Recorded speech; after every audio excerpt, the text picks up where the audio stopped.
¿Qué tal? ¿Cómo están? Este es el quinto principio de nuestro módulo de Nación y Gobierno del programa de entrenamiento de cultura cívica. Cómo desarrollar una cultura cívica desde una perspectiva bíblica.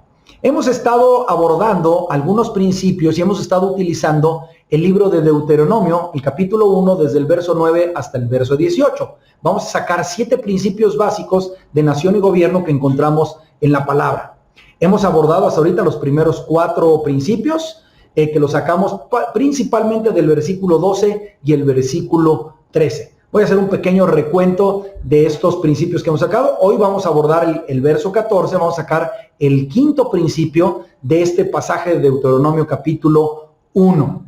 Vamos a recordar un poco lo que hemos estado observando en estos principios. El versículo 12 básicamente nos habla que Moisés le dice al pueblo de Israel que son muchos y que él no puede con todas las situaciones que suceden en el día a día. Básicamente había problemas, pleitos y tenían cargas el pueblo de Israel. Y entonces les dice, este sistema que estamos utilizando al yo estar atendiendo todos los asuntos no funciona. Así que vamos a levantar liderazgos desde sus tribus para que ellos hagan parte de esta labor. Y esta es parte del recuento. El versículo 12 dice, hace la pregunta, ¿cómo? Yo no puedo con todos ustedes, yo no puedo atender todas las situaciones que se dan, así que escojan, a partir del verso 13, de cada una de sus tribus a hombres sabios, entendidos y experimentados para que sean sus jefes. En este verso 13 y lo que acabo de leer, sacamos el principio número 2, 3 y 4. El principio número 12 lo sacamos de la pregunta que hace Moisés. Dice, yo no puedo con todos ustedes para resolver los problemas, los pleitos y sus cargas. Así que nos da a entender que el propósito de un gobierno es proporcionar una fuente de justicia objetiva para las necesidades de la población. Eso es lo que podemos entender del versículo número 12 y ese fue el primer principio. El propósito principal del gobierno es proporcionar una fuente de solución justa a las disputas y conflictos de las personas. Moisés les propone, escojan de cada una de sus tribus hombres sabios, entendidos y experimentados. El escojan, ahí sacamos el principio número 2. La autoridad para elegir quién los gobierne se le da a la población, a la comunidad. Ellos deberían de escoger, el pueblo de Israel deberían de escoger de sus tribus a quién les iba a gobernar. Eso es una idea revolucionaria para ellos, porque acuérdense que habían vivido 400 años de esclavos. Ellos no conocían, no entendían ese esquema, nunca lo habían experimentado. Y ahora ellos iban a tener la responsabilidad de elegir. La autoridad está de ellos. Si ellos no estaban de acuerdo con decisiones, pues deberían de tomar otras decisiones y elegir otros líderes. Ahora, el segundo principio es que tenían que escoger de cada una de sus tribus. Es decir, aquí sacamos el principio de la representatividad. Si el gobierno que iban a elegir, los funcionarios que iban a elegir, su propósito era proporcionar una fuente de solución justa, bueno, la población debería de estar perfectamente representada, correctamente representada. Por eso tenían que ser de sus propias tribus, porque cada tribu tenía sus propias dificultades, sus propios retos, sus propias problemáticas, sus propias metas y ambiciones. Ahí te entendemos el principio de la representatividad. El que va a gobernar nos debe de representar a nosotros, a la población, a la comunidad. El cuarto principio básicamente son las características que deberíamos de elegir o de escoger cuando elegimos a esos funcionarios, a esos que van a ser nuestros gobernantes. Básicamente hablamos de sabiduría, de entendimiento y de la experiencia.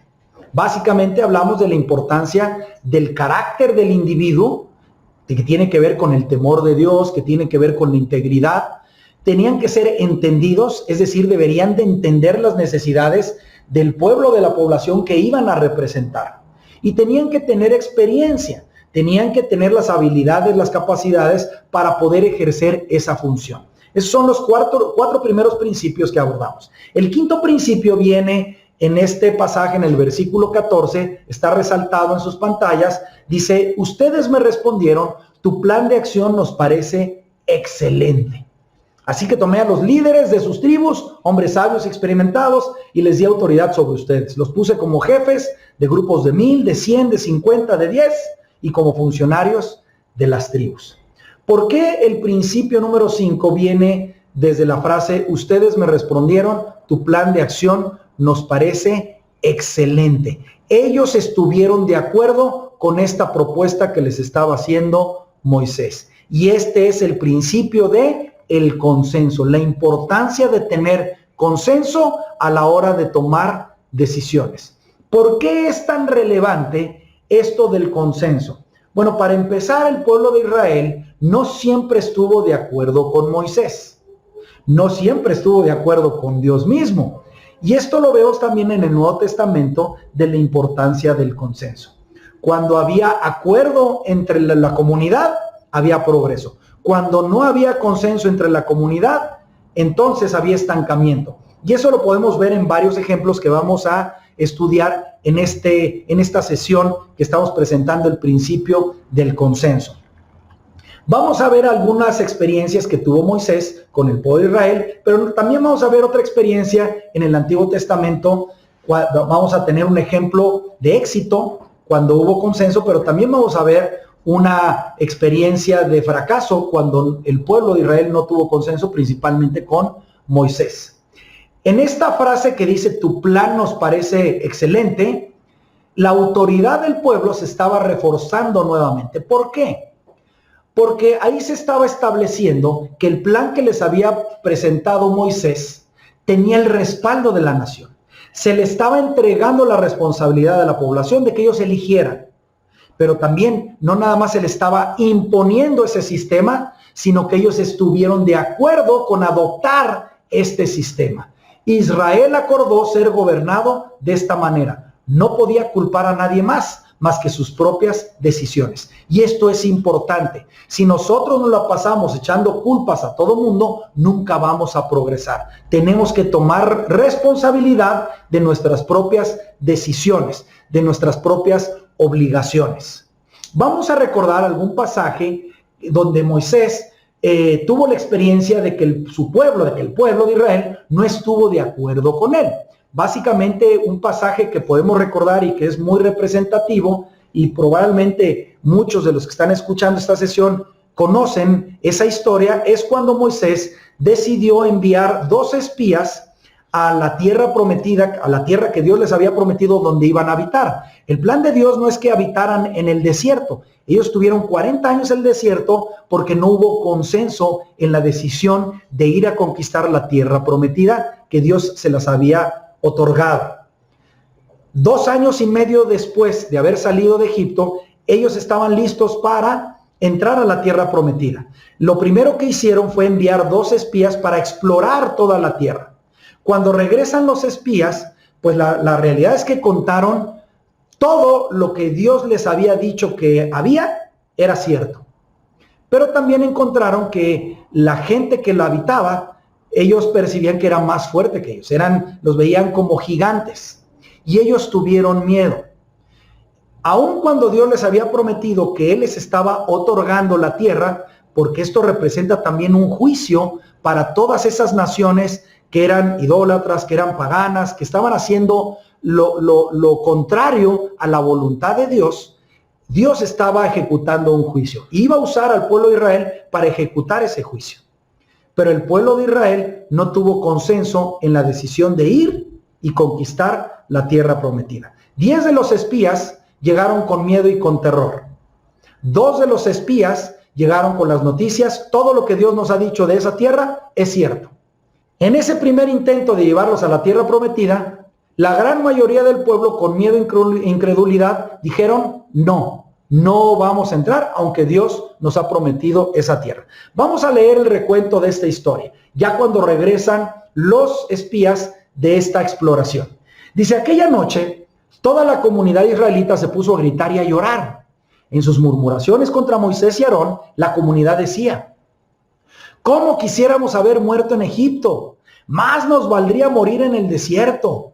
¿Para qué nos ha traído el Señor a esta tierra? ¿Para morir atravesados por la espada? ¿Y nuestras esposas y que nuestros hijos se conviertan en botín de guerra? ¿No sería mejor que volviéramos a Egipto? Y unos a otros se decían, escojamos un cabecilla que nos lleve a Egipto. Entonces Moisés y Aarón cayeron rostro a tierra ante toda la comunidad israelita. Este era el escenario. Tuvieron miedo por el reporte de 10 espías que dijeron, no estamos de acuerdo con entrar a la tierra prometida. Sigue diciendo, ahí estaban también Josué hijo de Nun y Caleb hijo de Jefone, los cuales habían participado en la exploración de la tierra. Ambos se rasgaron las vestiduras en señal de duelo y le dijeron a toda la comunidad israelita, la tierra que recorrimos y exploramos es increíblemente buena.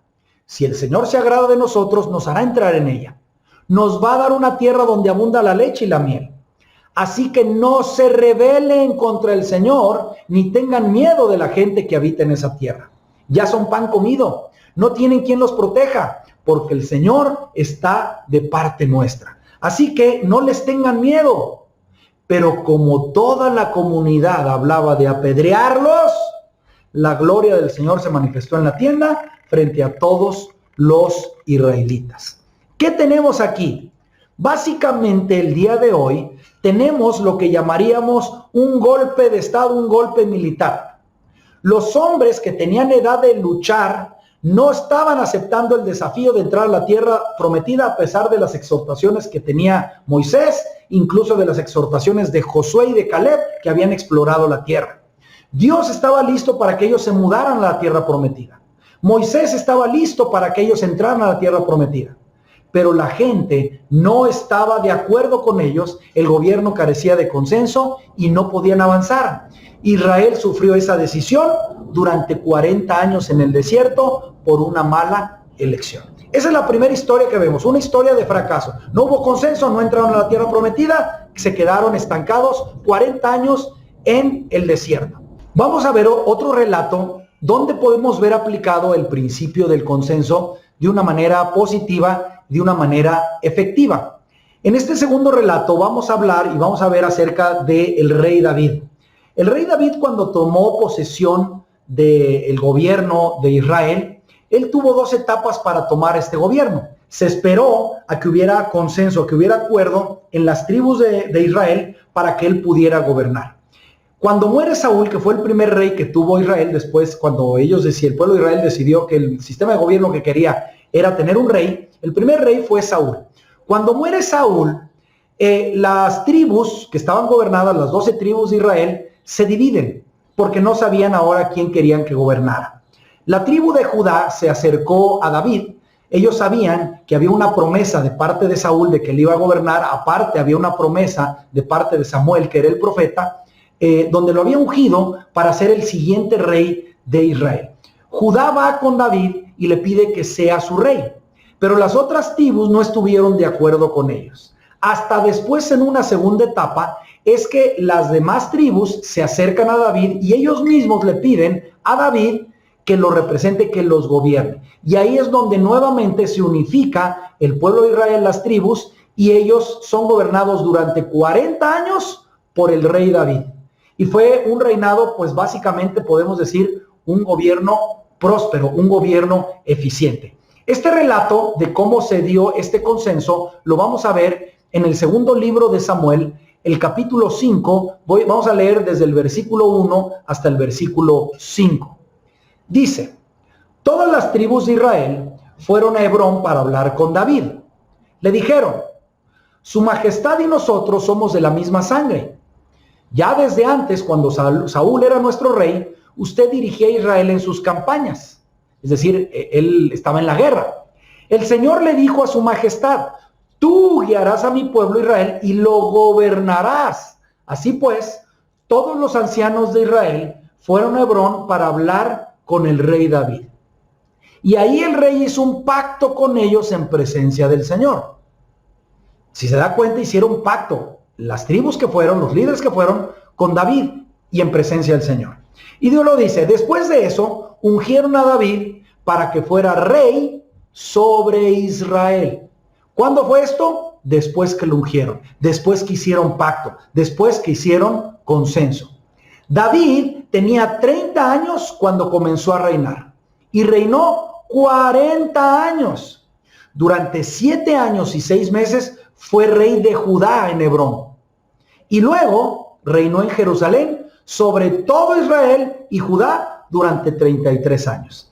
Es decir, cuando la tribu de Judá va con David y le dice, oye, tú tienes promesa de Dios, tú vas a gobernarnos, nosotros queremos que tú seas el rey, él acepta, porque toda la tribu de Judá estaba de acuerdo.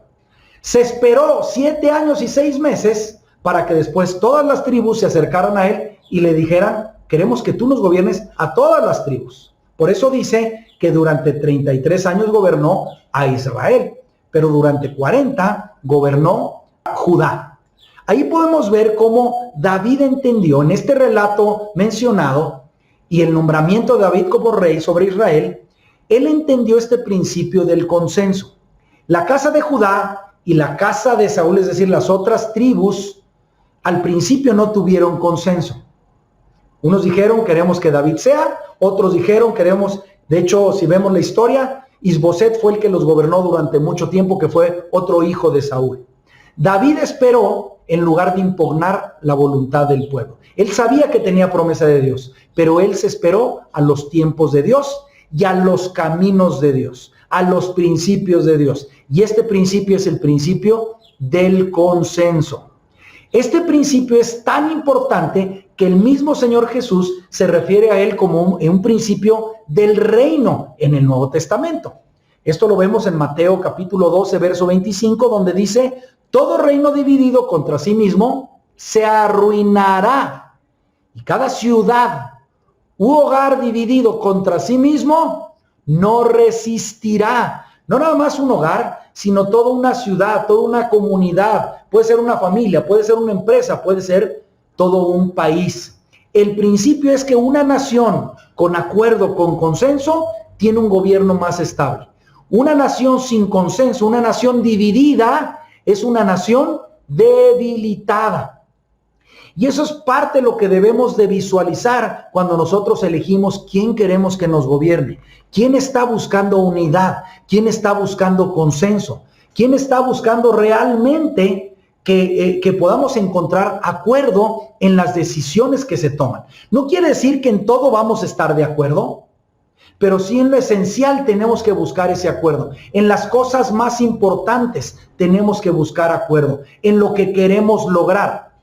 Un gobierno que intente imponer su voluntad sobre el pueblo, sobre una comunidad, siempre será más débil a largo plazo que un gobierno que gobierna con consenso, con acuerdo.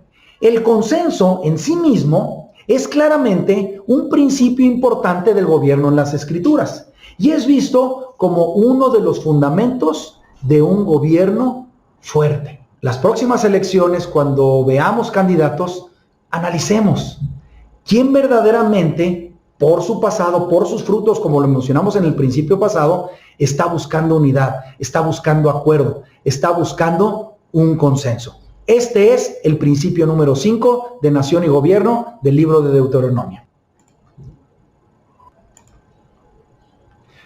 Nos vemos en la siguiente sesión para el principio número 6 y número 7 de Nación y Gobierno del libro de Deuteronomio. Bendiciones.